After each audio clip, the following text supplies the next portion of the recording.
All right, y'all. So we are at part 2.5 or 2B, whatever you want to call it. Like I told y'all, it was going to be multiple parts because there was just a lot to say. And I talked more than I intended to. So this is part 2, the do's and don'ts, but the don'ts part.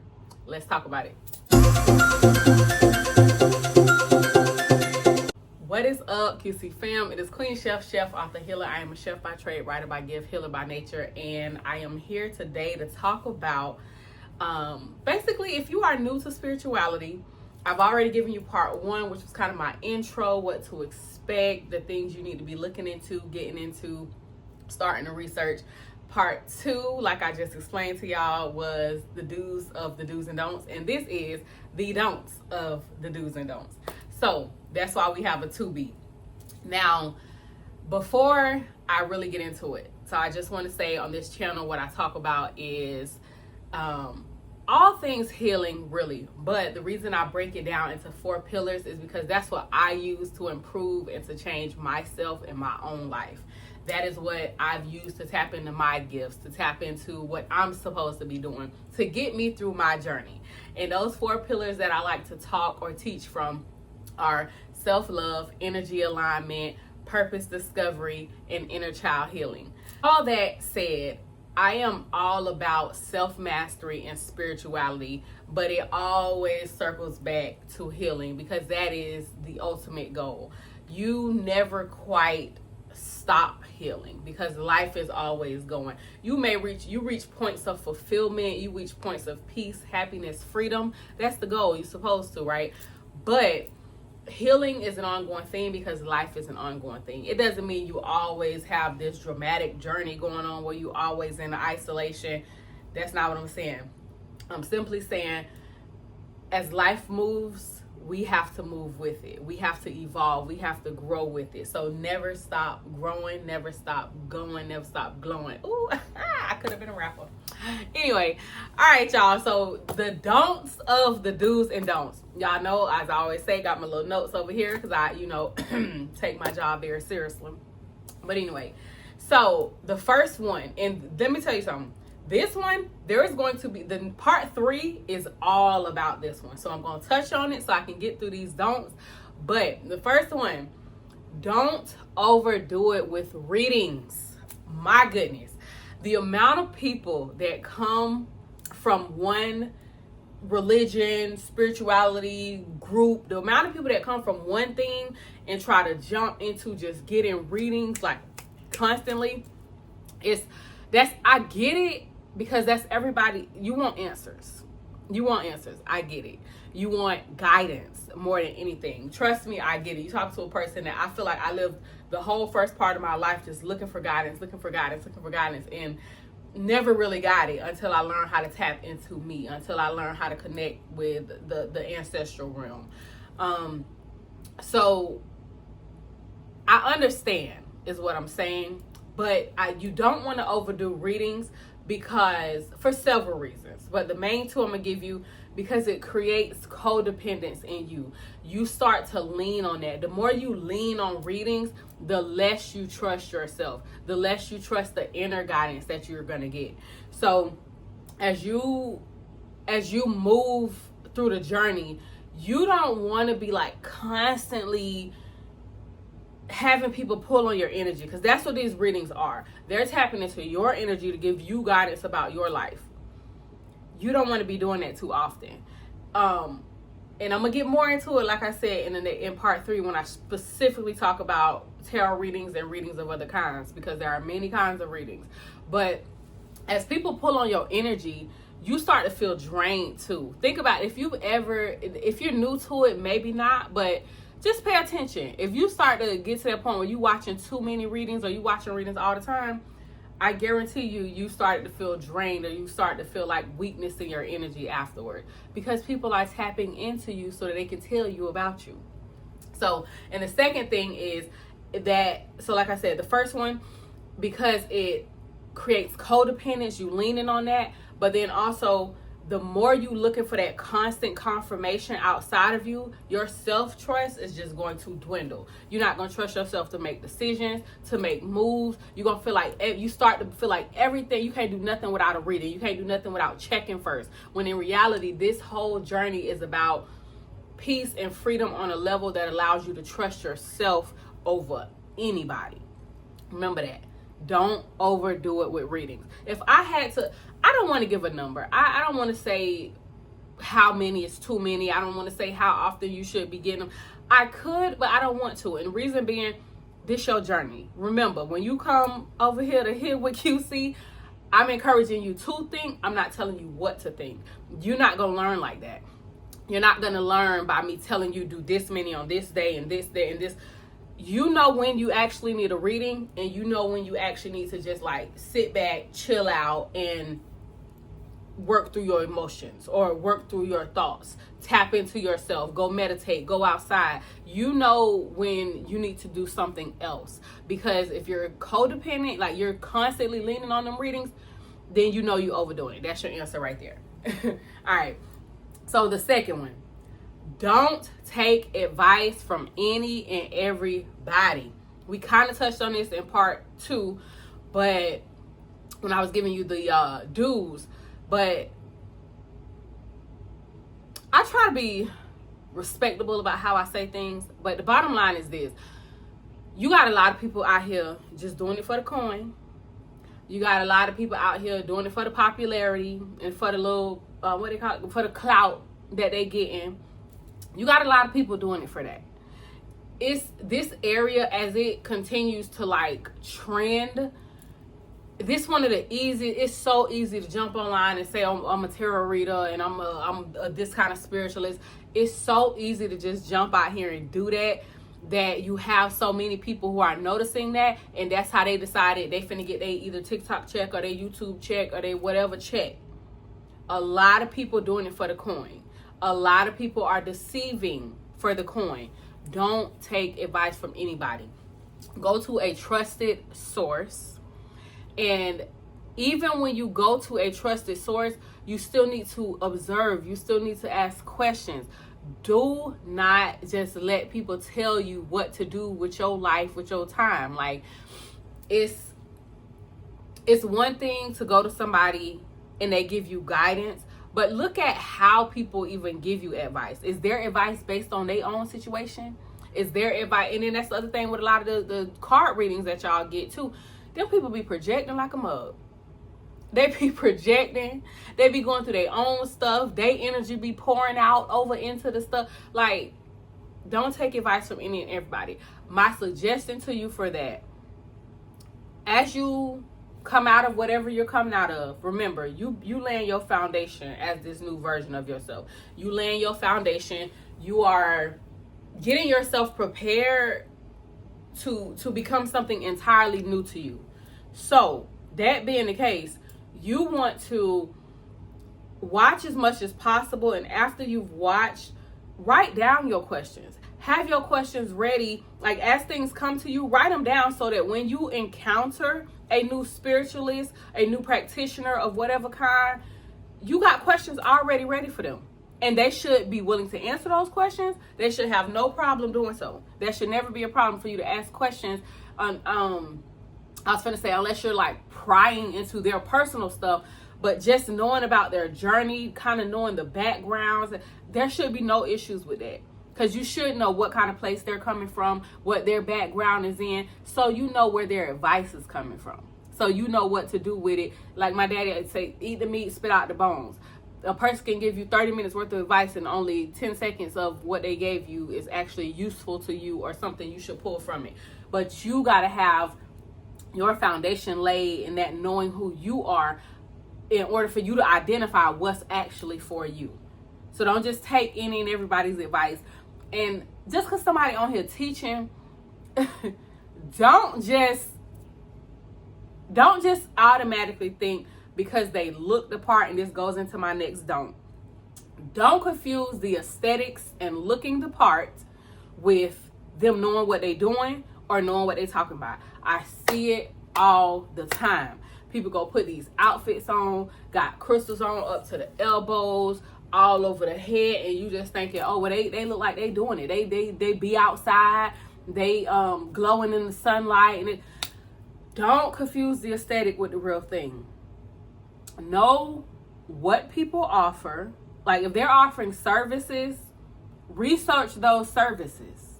If they're offering a particular type of reading, go and research that type of reading so you know what it looks like when you show up for that. If it's over the phone, if it's over the computer, if it's whatever, you should know what you're walking into and what it should look like before you do it.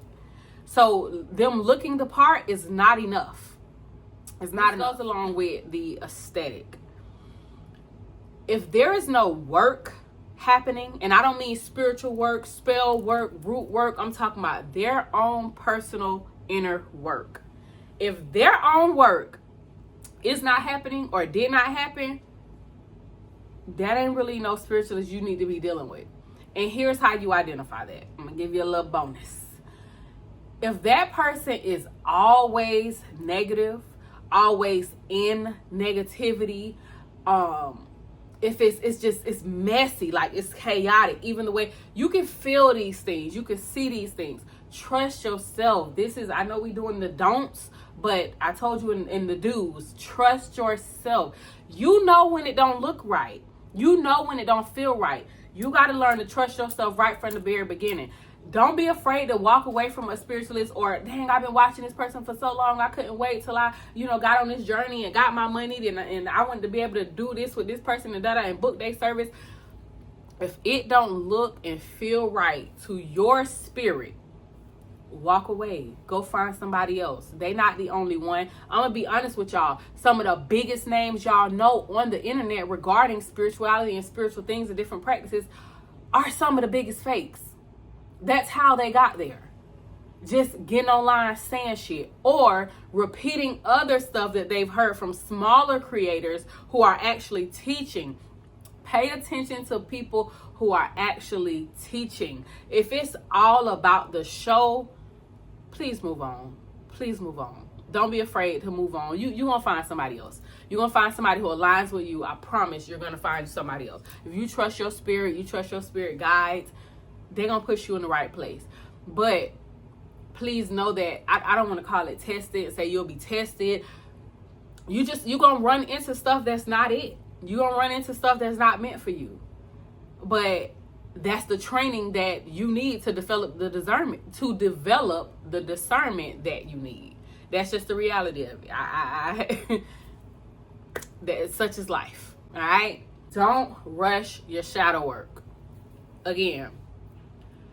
Now, when it comes to your shadow work is like, we touched on this in the other video. It requires a lot. It requires a lot in terms of you just being real with yourself, you being raw, you being authentic. But if you rush this, if you don't do it, you're going to reach a place where you feel confused.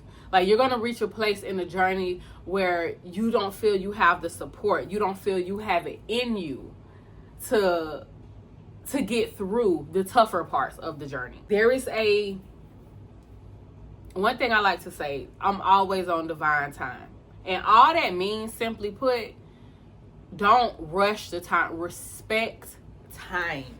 Respect the time it takes to get things done. Respect the time it takes. If you're not feeling it on a particular day, then just don't feel it.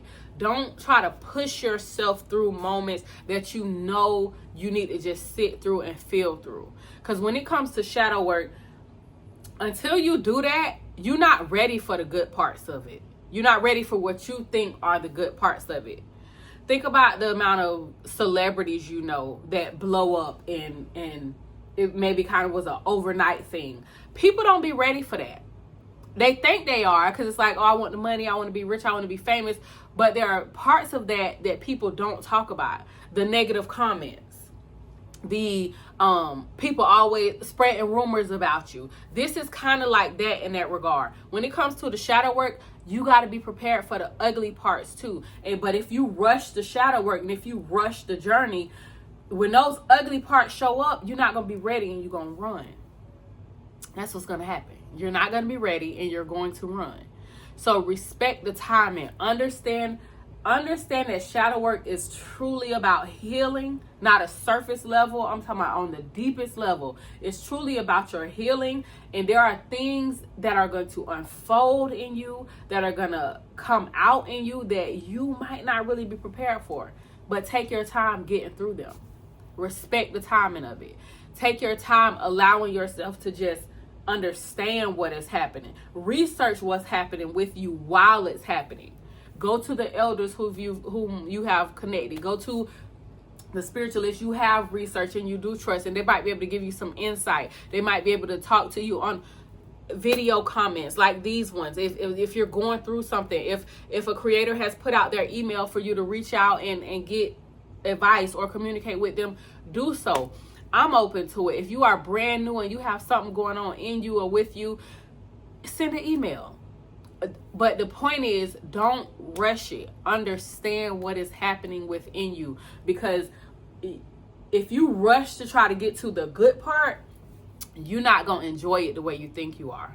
It's a lot of stuff you're not going to be prepared for. And when it come up, you're not going to have the tough skin to deal with it because you haven't dealt with your actual issues. So when another person is triggering your issues, or when you get further down in that journey, further down the line in that journey, when other people are triggering you, you're not going to be prepared. That's just the bottom line. Don't rush the journey. Don't rush it. And like I said, understand that it's so layered. When you're deconstructing anything, like I told you all in that very, very first video, it is an entire unlearning process. So just imagine waking up and realizing everything I've held dear to me has been a lie. I'm not saying that's what it is, but just imagine that for a second. Everything that I've held on to as like something to trust, for guidance, for life, everything that I've held close to me was a lie. And if that happened to you, you have, and when you have those kind of realizations, you have to give yourself the space in the room for this thing to really unfold, because it's going to unfold in layers. Like it's going to be like this thing, damn, that means this not true. And if this not true, then that's not true. And if this not true, then that's not true. And if that didn't really happen, then this didn't really happen. It's like an explosion. It is like a mental and emotional explosion. And you got to give yourself the time, the space, and the room. Respect that shadow work process. So don't rush your shadow work. That was the don't there. The next one, do not give your power away.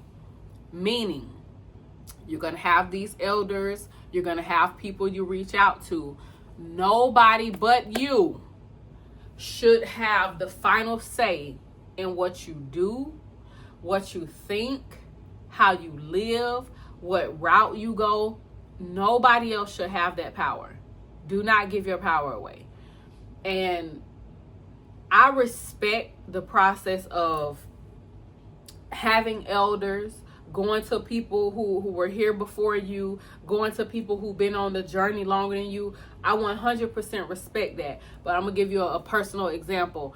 There was a time when I was a part of a particular group, and I pretty much, the person in charge basically admitted to breadcrumbing those of us who were a part of the group. And when this was kind of toward the end for me, when I knew, I was like, yeah, I'm getting up out of here. I probably won't be back. Like, I knew, because when the person was basically admitting to breadcrumbing the members of this group because of their own fear of, oh, well, people always get information and they take it and they run, or they leave and they go off and do this or do that. And the thing is this: if a person's true calling, true destiny is to teach, they're going to do that. They're not interested in trying to control you. They will give guidance, but their guidance should feel empowering. I shouldn't hear that you are intentionally breadcrumbing us. That don't make me feel empowered. That does not make me feel empowered. And it won't make you feel empowered. You should never hear that a person is withholding from you so that you can't progress past them or without them. It's not right. I don't care what kind of reasons they try to give you to justify it. I don't care what, oh, well, my guides, my discernment told me this or such. Listen, it's not right. I don't care what they tell you. Their guidance, their advice, if this is your elder, the person you've trusted, it should feel empowering, and it should empower you to make your own decisions. Don't give your power away, because when you do that, a lot of these people are in the place that they are because of their desire to control. And a lot ain't gonna admit that. They're not gonna admit that, but they really are in a very big way control freaks. And when they get that little bit of power, it becomes like it's like a drug. They want to keep getting it and keep getting it and keep getting it. And they do that by stripping you of your power. So don't give it to them. Don't give it to them. You can be a part of communities, you can be a part of groups, but at the end of the day, you are responsible for you. You are responsible for your journey. You are responsible for your soul and your soul's destiny. You take into account what other people pour into you, but always remember, what they pouring into you should never strip you of the things that you need to advance. It should always empower you. It should always make you feel stronger, better, like you can do it. Like if you had to do it on, that you could. So don't give away your power. And last but not least, for don'ts, don't isolate from reality. I don't care what you get into. I don't care which route you decide to go. Like I told y'all, it's many different routes. Once you pull yourself away from religion, it's many different routes you can go, including the spiritually single route that I've chosen. I don't denounce or tear down any one religion, because everything that I have been a part of, I earned those rites of passage. It will forever be a part of me. But I am what I like to call spiritually single. I denounce religion as a whole, as a unit, because of what it is. But again, remember, I'm encouraging you to think. You ain't got to think like me. I'm just encouraging you to think. So don't isolate from reality is that last don't. What this means, your journey as you deconstruct and you pull away from whatever it is you're walking away from and whatever it is you're trying to go toward, it should pull you into your life. It should pull you more into yourself, not detach you from it. It should not detach you from your real world everyday experiences. If anything, you should be learning and teaching yourself how to enjoy this experience on a moment by moment, day by day, year after year. That's a part of your peace. That's a part of your happiness. That is a part of the freedom that you gain by removing yourself from the chains of whatever you were attached to or whatever you were a part of. That's a part of it. Learning to just enjoy and be in the moment, to be in yourself, in your life. That's why this so much of this is about healing and getting over past stuff and mastering you, so that you can learn to enjoy this. It's not an escape. Don't let your spiritual journey be an escape. I've seen that time and time again. And if I have to be honest, in the ways that I've seen it, I see people join stuff and they go be a part of communities, and in a way it still hides them. It's like you coming out of one thing and you going into this next thing, but you're still hidden. You're not getting to know yourself in a radical way. You're not getting to know yourself in a way that is going to help you to just love and enjoy who you are. That's how you're going to learn to love what's going on in reality. Don't let spirituality be an escape. That's the final don't. Don't run from your reality. Learn to exist and enjoy and indulge in it. It should pull you more into you. You should be immersed into yourself. That's how you connect with your soul. That's how you connect with your soul's destiny. And that's how you're going to fulfill that destiny, so you can go on into the other realms and enjoy after you've done your work here. If you know, you know. At this point, I've now given you do's, I've now given you don'ts, and I just want to, I'm gonna read this one off, because I want to give you, this is just specifically what to be prepared for. Kind of goes along with that first video, but I'm gonna keep these particular reminders coming. Be prepared for these. Always be prepared for feeling confused before you get your clarity. It's just natural. It's gonna happen. That state of confusion, that's needed. Like I said, don't rush it. Just sit through it, go through it. The clarity will come if you're doing what's necessary to just keep pushing on the journey. The clarity is going to come to you.